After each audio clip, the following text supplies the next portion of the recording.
So I noticed in a current Stihl catalogue that the FG3 is being discontinued and they're only selling whatever stock's remaining. To most people, that's probably doesn't mean a lot. If you're an idiot like me, it really only means one thing.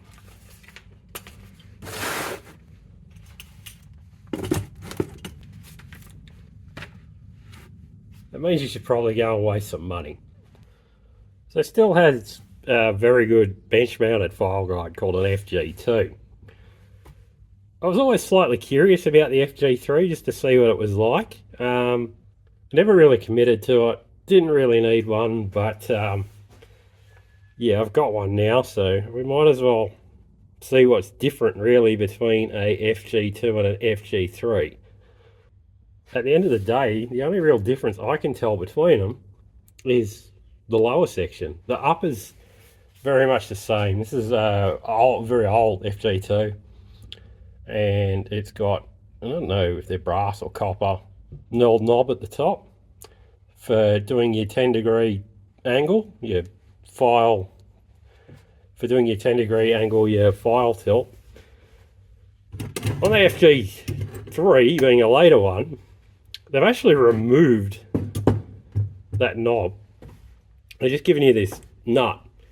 Throughout the manual, it very much tells you not to use any tilt, but yeah, they might recommend it, but I certainly use it. So you need an 8mm spanner to be able to do that. It's the same top carrier section, the same slide, the same angles marked here, same angles marked for the tilt. The entire upper section of it is the same. The only difference is this mounts on a bar and that mounts on a bench. Alright, so adjustments on the front of it to mount it. We've only got the one. On the back side there's a large thumb screw and a small flathead screw. So that's what secures it. I don't know how to show this and actually attach it at the same time because I can't really get the camera in behind it. So we'll just have to explain it, I guess. So all we've got to do to position is do like that big thumb screw on the back. What you need to do on both sides of it, it's got these little chain grabs that we adjust with the little knob on this side and the screw on the other side. The top edge of that sits just above the top of the rivets on the chain. So lift it up till it sits about in place. Hold it there, do up the thumb screw a little bit. I think we're in a decent spot there. That'll be it there, so I'll bring the back up just a little bit. Alright, lock it in with the big thumb screw on the back. That's part one. Right, the next part's a little bit fiddly and hard to show on camera. This clamp here, there's one on the other side. They grab hold of the rivets, so you need to adjust them so they pinch in. They'll sit, the top of it will sit just above the top of the rivet head. And you want to keep the chain centered. So you don't want it being pushed to one side or the other. This side's just got a thumb screw, which is nice and easy. For some reason, the other side needs to be adjusted with a screwdriver, which is just a bit of a pain in the bum. But we'll deal with it.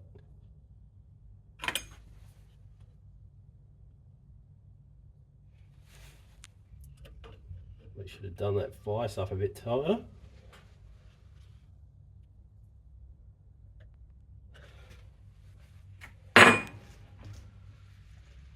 Alright, so I got them adjusted. You need enough tension on it to stop the chain being able to rock from side to side. But it needs to be loose enough so you can move it. It describes in the manual that you should be able to move it with the back of a screwdriver or something behind one of the teeth. So yeah, it's sort of difficult to move, but not too bad, so that's about it. Pull it back against the back of the backstop. That part of the setup's complete. All we need to do now is pick our angle. We'll do 30. Do up the little knurled knob on the bottom. Need to install a file.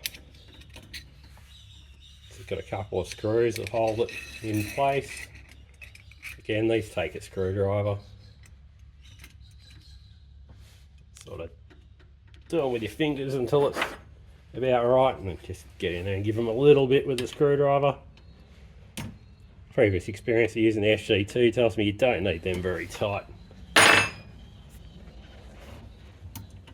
Put it in place. What do we got?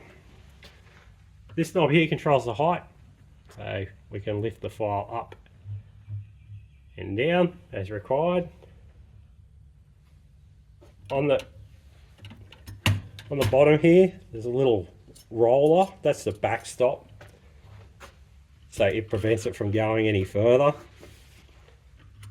And we use this knob here to adjust where the chain's positioned. So I'll pull it back. So where we are there, we're not making any contact with the tooth.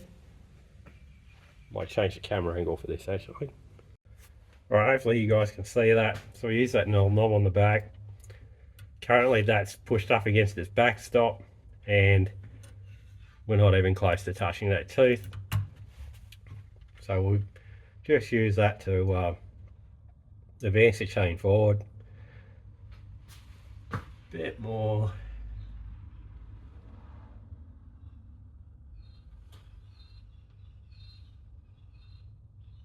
Alright, we just made contact. In the book, or in the manual for it, it describes that you should have it about 0.1 to 0.2 of a millimeter off that backstop.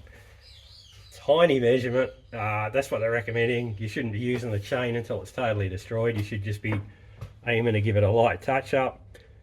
You do whatever you got to do at this stage. If you've tried cutting rocks and dirt, then you're going to need a lot more than that. But if you've behaved yourself and been using it properly, then you probably will only need a couple of swipes at it. So that's it, pretty much set up. You can control the height. The difficult thing with these is knowing the correct height. It's fine to say that you should have, well, in Stihl terms, they used to say 1/10 of the file above it. They changed it to 1/5 or 20%. Now they're at 25%.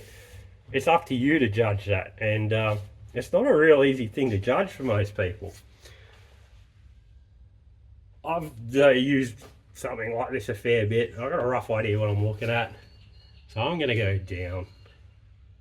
Should also say I am using a wrong size file to do what I'm about to do. Part of my reason for wanting something like this is I like to try different stuff and just see if it works. And I ran into troubles trying to show some differences between different top plate angles, the angle on the top plate cutting face, or cutting angle.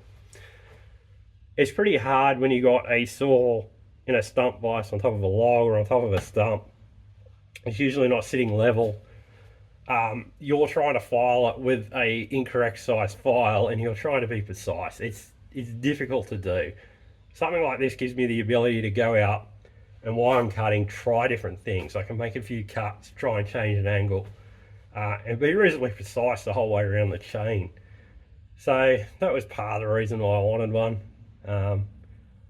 apart from the fact that they're not making it anymore, and I was curious for years, so you know, why not. That's the basics of it. Let's try and put it into use.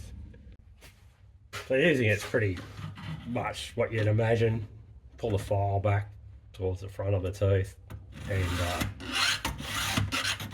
yeah, just guide it on through.